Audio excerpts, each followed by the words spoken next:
going on about this. I'm happy to have given you the pictures when I had for your so you had the photos of yourself, and that was my attempt. The pictures of my childhood? Me balancing on top of a cliff with one foot. That was just after you caught Dave molesting me. I didn't. You found out that Dave was molesting me. Did you not? Of course you did. Now, right after that, you dressed me up to go have my pictures taken with him on top of a cliff. No, Kathy, I didn't know anything about this. You told me when you came back that you thought he tried to push you off the cliff. I know that. And you told me that he had molested you. I told that obviously to Lemon who told Brent who Lemon told him. And Brian also found my diary. Sequence of things happening. I know it's very difficult to have a hard time too. Yeah. And so it decides you come dressing up and go stand on a cliff. But they're lovely pictures of me on a cliff, don't you think? They're horrid pictures. Just horrid. How would you know that they're horrid? They're horrid because of what you experienced. Have you ever seen the pictures? The ones that, yeah, the ones that David had. I saw them. Well, I don't know, how many are there? I don't remember. I know he only blew up the nice ones that did not show us in any danger. Well, I guess I didn't see the ones that you're talking about then. So, I didn't see that day I came over the cliff. You're mighty pissed off I came home. Yeah, I remember that day, Joe, and I don't forget it. I damn near died on that cliff. I got home, you looked at me, and menace not a hatred. That house was cleaner than I ever seen it where we had an infected company. And my brother goes missing, and all you do is lie. I was really glad to have that conversation with my mom and to have it on tape. She said on the tape that they were horrid pictures. Horrid is what I experienced, and she also said yes, she did see them. After saying, of course, that they were horrid, what she did at the time was one of the pictures was blown up and hung on my living room wall after I came back from the cliff, and one was even given to my grandmother so she could put on her walls.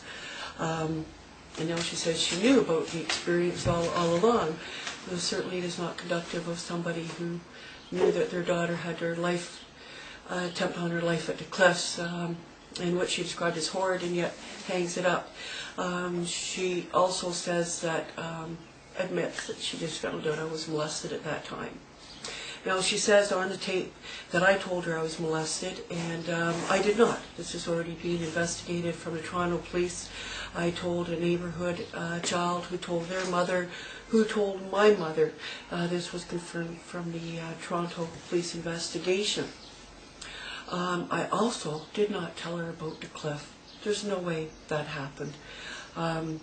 She knew because she wanted me dead.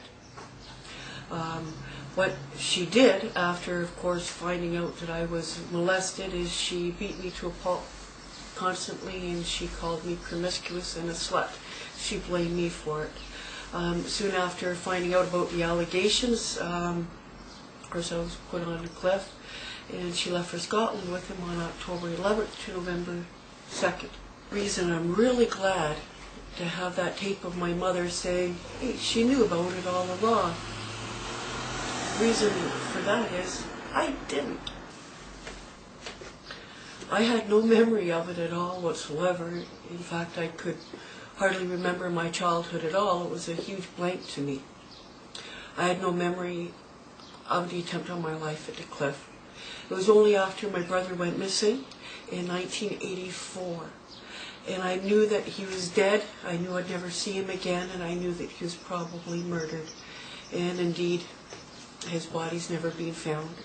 It was only after that that I remember my childhood, and the memory of the cliff came back to me, oh my gosh, and full force. It was the most incredibly painful night I have ever had. It hurt like hell. It was so horrible. I thought, oh my gosh, I gotta be wrong. This memory can't be true. It can't be true. It's so awful. And now, of course, to have my mother on tape telling me, hey, she knew about it all along. Although certain she lied about how she found out, because it sure wasn't me. It was very obvious to me when I came back from the cliff that she wanted me dead. When I started remembering my childhood after my brother disappeared, I did definitely recall that my dad killed a girl at a beach in Lake Simcoe. He was working at the Toronto Star, and I have all his day-timers from that time. And as a regular pedophile, he did use his position as a reporter photographer to get into all the schools and take pictures of the kids. He also picked up a girl, I believe it was from Toronto. This was in the summer of 1972, and he did kill her at the beach in Lake Simcoe, and she was buried nearby. Nobody believed me. She was pretty treated shabbily because of it. I went looking for evidence on her murder. York Region Police came down to interview me in the year 2000, where we talked about the girl my dad killed at the beach in Lake Simcoe. They asked me if my dad picked up anybody else, and I described Yvonne leroux to them. I said that we picked her up in Mississauga and talked about the fight they had in the car north of Toronto. I at that time did not know that she was dead. York Region Police were interested in that girl. It was an exact match to Yvonne, and I described her, I think, very well. I didn't realize at that time that she had died that night. A website to see if they had posted up the information about my missing brother, that I saw a picture of Yvonne. I recognized her immediately, and then realized that she had indeed died that night. I then worked really hard to remember what happened after they got in a fight with the car. I then realized that I had the murder weapon that killed Yvonne that night, and I did turn it over to the York Regional OPP, in which they have told me that it is consistent with the wounds on her head. Being as it was a roe deer antler from Scotland, a very unique object, and it was consistent with the wounds on Yvonne. I think now we can acknowledge that my dad did kill Yvonne.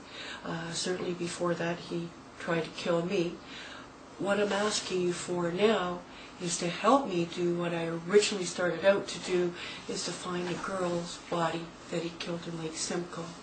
I really want to know her name, and I want to bring her home, and I wonder if you can help.